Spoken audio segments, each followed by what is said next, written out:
Hey there, I'm going to show you how to change your destination computer screen resolution in screenconnect to match that of the computer that you're using to remote into your destination computer so that things are legible.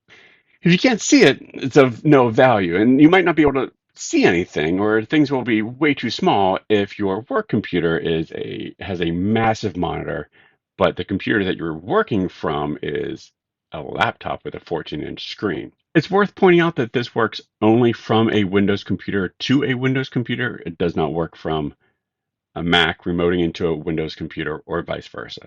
So let's go. For the purposes of this demonstration, I've given it a really low resolution. So it's 1280 by 1024. So a 4 by 3 aspect ratio screen size just to show you the worst case scenario. And here is my Screen Connect session. And here's the laptop that I'm going to remote into. Yes, it's a little bit backwards. You're usually remoting in from a laptop to a desktop. Nevertheless, it's going to work the same. So I'm going to remote into this computer. And for the purposes of this demonstration, this laptop has a much higher resolution than the computer that I'm remoting in from.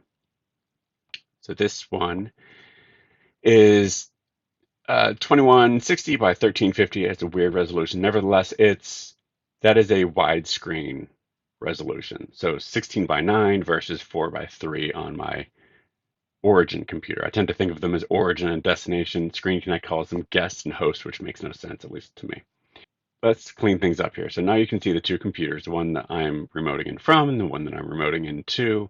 And there's no good way to make my destination computer take up the full screen size because they're different resolutions. Here's a new feature that lets you change your destination computer's resolution to hopefully match your origin computer's screen resolution. So it's under here with a little monitor guy, the destination computer. So here's a new one. Here's a new setting. When you change the screen resolution of the computer that you're remoting into, this is not just a Screen Connect thing.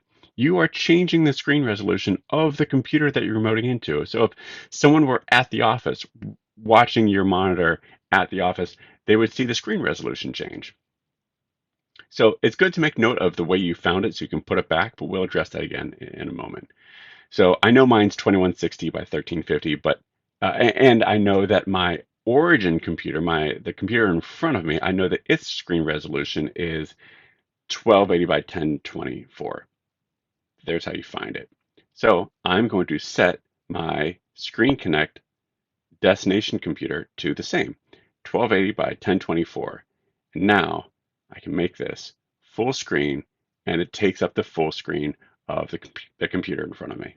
When you're done, I recommend putting this back to the way you found it, the original resolution, which for this, my destination computer was 2160 by 1350. I know that because I checked before I remoted in, but if you didn't, you still have the opportunity to change it when you get back to the office, and here's how you'll do that. So um, let's go to display settings, and here's a resolution I changed it to when I was remoting in, and I'm going to change it to the original screen resolution.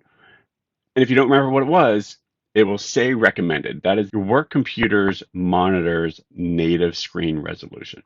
So just choose that, and it's back to the way you found it.